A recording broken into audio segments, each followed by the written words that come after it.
Bonjour à tous, dans cette vidéo nous allons essayer de généraliser ce que nous avons appris à réaliser dans la comparaison à deux groupes avec désormais plus que deux groupes, et vous allez voir que quand on commence à comparer plus que deux groupes, des problèmes nouveaux surgissent, mais aussi des opportunités d'analyse surgissent qui vont être intéressants à manipuler parce que c'est certainement ce qui va nous permettre, d'un point de vue statistique, de mieux faire le lien avec la construction d'hypothèses et du coup de raisonnement psychologique. C'est l'association entre les deux, c'est la menée simultanée d'un raisonnement psychologique et d'une modélisation statistique qui fait la caractéristique de cette approche que nous appelons psychologie statistique. Et pour l'illustrer, je vous propose de prendre un cas de figure assez intéressant qui est la psychothérapie de l'anorexie. On pourrait fort bien sûr étudier d'autres formes de troubles comportementaux, mais celui-là est intéressant parce qu'il montre une affinité, si on peut dire, avec un certain nombre de protocoles de soins psychothérapeutiques et pas avec tous. Et c'est un peu une illustration de ce qu'en psychologie clinique, au fond, il existe de telles affinités et qu'il est important pour le psychologue de les connaître et donc d'explorer la littérature scientifique de sa discipline pour pouvoir à la fois montrer, à la fois comprendre et à la fois choisir en tant que psychologue celle des formes de psychothérapie qui est la plus appropriée pour un trouble particulier. Là, ce que je voudrais vous montrer, c'est une étude anglaise, assez ancienne maintenant, mais qui est intéressante dans sa structure, c'est surtout ça qui nous intéresse ici, et qui avait comparé trois groupes de patients, toutes souffrant d'un problème d'anorexie, toutes hospitalisées dans un service spécialisé. Et les auteurs de cette étude ont comparé trois groupes de patientes. Ce sont toutes des jeunes femmes, en l'occurrence, et il existe une anorexie masculine dans un cas sur 10 à peu près, mais là, dans cette étude, et il s'agissait uniquement de jeunes femmes. Dans le premier groupe, contenant 26 personnes, il n'y avait pas de psychothérapie à proprement parler dans l'accompagnement. Les personnes étaient hospitalisées dans un service spécialisé. Il y avait un traitement d'appoint médicamenteux. Il y a souvent un soubassement dépressif dans les troubles de l'alimentation. Et puis un entretien régulier avec le psychiatre, mais pas véritablement de psychothérapie formelle, avec un protocole installé. Dans le deuxième groupe, ce sont les mêmes conditions, donc un groupe qui comprend 29 sujets. Dans ce deuxième groupe, ce sont les mêmes conditions, dans le même service, avec le suivi simplement par entretien, mais se trouve ajouté dans cette condition un protocole de thérapie cognitivo-comportementale. Et enfin, dans le troisième groupe, comprenant 17 sujets, les conditions sont les mêmes que dans le groupe numéro 1, à ceci près qu'on ajoute un protocole de thérapie familiale systémique. Pourquoi ça nous intéresse? Parce qu'il y a une certaine littérature qui tend à montrer que les thérapies familiales ont une certaine efficacité pour l'accompagnement et le traitement des troubles de l'alimentation. Et donc on a envie de voir si dans cette étude on retrouve quelque chose qui est décrit dans la littérature. Quand on regarde les résultats bruts, pour l'instant sans analyse, on voit que sur les 26 patientes du premier groupe, 11 à l'issue des 3 mois de suivi qu'on se donne ici pour cette étude, 11 personnes ont repris du poids. Alors, j'ai simplifié ici les résultats de cette étude, ils sont plus complexes et plus riches numériquement que ce qui apparaît ici, puisque on dispose dans cette étude et dans son compte-rendu de l'exacte valeur de reprise de poids pour chacune des patientes. Pour l'instant, on simplifie un peu les choses en ne regardant pas le détail de cette reprise de poids, mais simplement en enregistrant qui a repris du poids à terme. Donc il y en a 11 dans le premier groupe, dans celui qu'on va appeler le groupe contrôle. Le groupe contrôle, encore une fois, c'est celui qui bénéficie d'un accompagnement standard, on va dire, un accompagnement hospitalier, médicamenteux et un entretien régulier. Donc 11 personnes parmi les 26 ont repris du poids, ce qui représente 42%, ou bien 0,42 en fréquence, du groupe en question. Et puis dans le deuxième groupe, sur les 29 personnes qu'il comprenait, 19 ont repris du poids. Dans le troisième groupe, celui qui suivait une thérapie familiale, sur les 17 personnes que comprenait l'échantillon, 15 ont repris du poids. Donc on résume ces résultats sous forme de fréquence, puisque comme vous l'avez constaté, ce ne sont pas les mêmes effectifs dans chacun des groupes. Donc si on veut pouvoir jeter un œil descriptif sur le taux de reprise de poids dans chacun des groupes, vous voyez en fréquence que ça donne 0,42 dans le groupe contrôle, 0,65 dans le groupe TCC et 0,88 dans le groupe TF. Vous connaissez bien maintenant ce raisonnement que nous faisons, qui consiste à ne pas comparer les fréquences brutes, c'est-à-dire les fréquences empiriques telles que nous les observons ici. Pourquoi on ne compare pas directement les fréquences brutes quand il s'agit de porter un jugement sur l'efficacité de tel ou tel protocole de psychothérapie? Parce que les fréquences, nous le savons bien, sont des mesures échantillonnées, sont des mesures empiriques, sont des approximations, parfois assez grossières, de quantités qui, elles, sont supposées stables et qu'on appelle des probabilités. Mais ce ne sont pas les probabilités que nous voyons apparaître ici. Ce que nous avons ici, ce sont des fréquences. Au mieux, peut-on les considérer comme des estimations des probabilités de reprise de poids sous-jacentes. Mais nous, ce que nous voulons, c'est pas simplement dire quelque chose en fréquence de ces patientes qui sont entrées dans cette étude-là. Vous comprenez bien que quand on mène une telle étude, on cherche à tirer des conclusions qui sont plus générales que l'examen comportemental simplement des patientes, des quelques 72 patientes qui ont été ici étudiées dans cette étude. Ce qu'on veut pouvoir dire à terme, si on fait par exemple une publication scientifique avec de tels résultats, c'est quelque chose de plus général.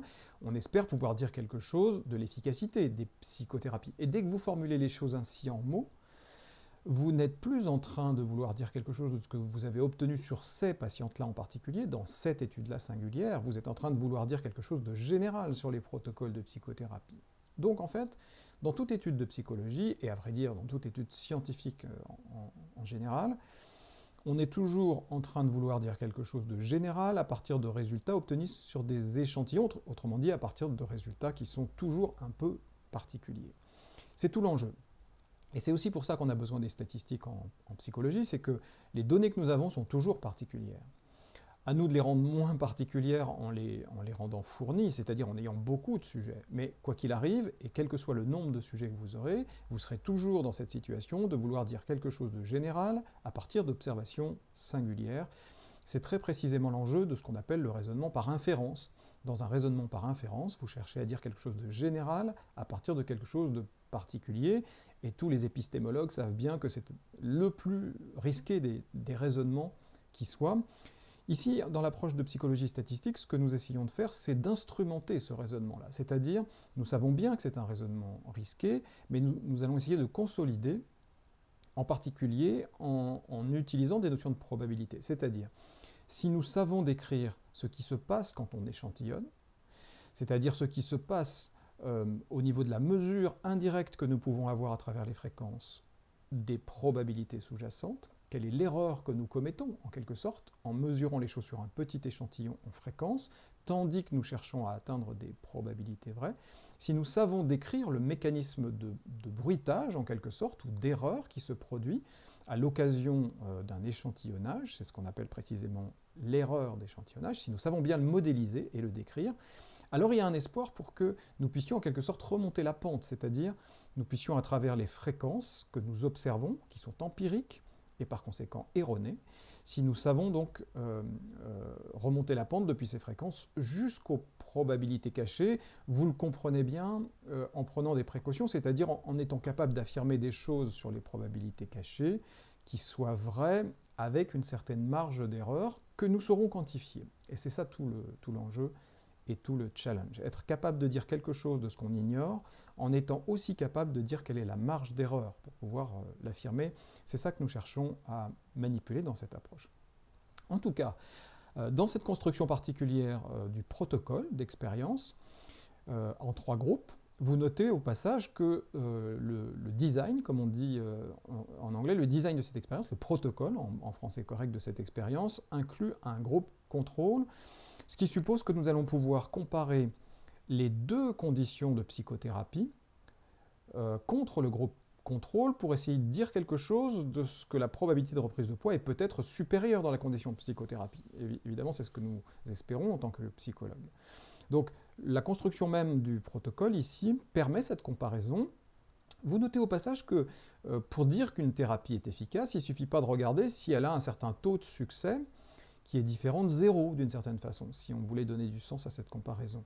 Parce que lorsque les gens ne sont pas suivis en psychothérapie, il y en a un certain nombre qui progressent et qui vont mieux sans assistance professionnelle. Donc la bonne comparaison n'est pas par rapport à 0%, qui serait l'absence de changement. La bonne comparaison est par rapport à une condition où il n'y a pas de psychothérapie, mais où potentiellement il se passe quand même quelque chose. C'est très exactement le rôle de cette condition contrôle ici, que de donner en quelque sorte cette ligne de base d'une amélioration qui ne doit rien à la psychothérapie car elle n'en contenait pas. Et puis, donc ça c'est la première comparaison qu'on peut faire dans ce type de protocole. On peut comparer les conditions où il y a de la psychothérapie contre la condition où il n'y en avait pas. Et dans la condition où il n'y en avait pas, il y a un certain taux de succès malgré tout. Mais il y a une deuxième comparaison que nous pouvons faire. Nous pouvons comparer les deux conditions de psychothérapie entre elles également, pour essayer, le cas échéant, s'il y avait une certaine efficacité des psychothérapies d'une façon générale, d'essayer de mettre en évidence le fait que l'une est plus efficace que l'autre, potentiellement. Du coup, vous voyez que cette construction en 3 groupes permet de faire ce qu'on appelle des contrastes différents, c'est-à-dire des comparaisons différentes. Un premier contraste oppose les 2 groupes psychothérapie contre le groupe contrôle, et un deuxième contraste indépendant du premier, puisqu'il implique une comparaison qui n'est pas développée dans la première comparaison, dans le premier contraste, c'est la comparaison entre les conditions 2 et 3, qui étaient fusionnées dans le premier contraste, désormais se trouvent distinguées dans le deuxième. On oppose les 2 formes de psychothérapie pour essayer de montrer que l'une est éventuellement plus efficace que l'autre. Dans ces 2 comparaisons, nous espérons pouvoir répondre aux 2 questions que sont: les psychothérapies sont-elles efficaces? Autrement dit, apportent-elles une plus-value par rapport à un accompagnement hospitalier standard? Et deuxièmement, peut-on dire que les 2 formes de psychothérapie se distinguent en efficacité si jamais il y a une telle efficacité? C'est ce qu'on appelle faire des contrastes d'un point de vue statistique pour répondre à ces 2 questions qui sont des questions psychologiques par nature. Le type de problème statistique qui se trouve posé dans cette manière de présenter les choses, c'est une comparaison de probabilité. Attention, soyons précis sur les termes, c'est une comparaison de probabilité inconnue, strictement parlant. Ce que nous voyons dans le tableau affiché ici, ce sont des fréquences empiriques que nous ne confondons plus désormais avec les probabilités sous-jacentes, bien entendu. Mais il faut garder à l'esprit que ce que nous cherchons à atteindre à travers les fréquences empiriques, encore une fois, ce sont des probabilités inconnues sur lesquelles nous allons essayer d'affirmer des choses en termes d'égalité et de différence. Vous voyez comment ici, nous n'avons aucune théorie, ni même aucun intérêt, qui permettrait de dire quelque chose des valeurs numériques exactes de probabilité de reprise de poids. Et on s'en fiche un peu d'ailleurs de savoir quelle est la probabilité exacte numériquement de reprendre du poids dans tel ou tel groupe. Parce que les questions psychologiques qu'on se pose sur, premièrement, l'efficacité des psychothérapies, deuxièmement, l'efficacité différentielle des 2 formes de psychothérapie, ces questions-là n'ont pas besoin de connaître la vraie valeur numérique de probabilité pour pouvoir être traitées. Ce qui nous intéresse, c'est les ordres de grandeur, c'est-à-dire telle probabilité est-elle plus grande que telle autre probabilité. C'est la seule chose qui nous intéresse. Ou bien, telle probabilité est-elle égale à telle autre probabilité? Tout ce qui nous intéresse d'un point de vue psychologique dans cette situation va s'exprimer en termes d'égalité ou de différence. Et nous n'avons pas la théorie qui permettrait de dire à quelle valeur serait égale telle ou telle probabilité. On n'est pas là dans une situation simple où, comme dans le lancer d'un dé, on peut au moins sous un certain scénario qui est celui du hasard pur, dire que chaque face a une chance sur 6 d'apparaître. Ici, il n'y a pas de scénario de base, de scénario aléatoire facile à manipuler dans un raisonnement qui nous permettrait de faire une hypothèse numérique sur les probabilités, et ça ne nous intéresse pas ici, parce que ça ne nous aiderait en fait pas beaucoup pour répondre aux questions qu'on se pose. En tout cas, on peut essayer d'y répondre sans faire appel à des hypothèses numériques ponctuelles.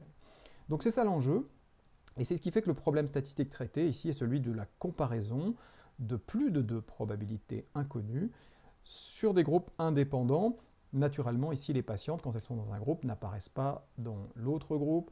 On va aussi faire l'hypothèse que les patientes des différents groupes ne se rencontrent pas et ne peuvent pas s'influencer mutuellement dans l'amélioration de leur état. Ce sont des hypothèses fortes, mais c'est ces hypothèses-là qui vont garantir l'indépendance des résultats et par conséquent l'usage que nous allons pouvoir faire de la loi binomiale dans le traitement de cette situation.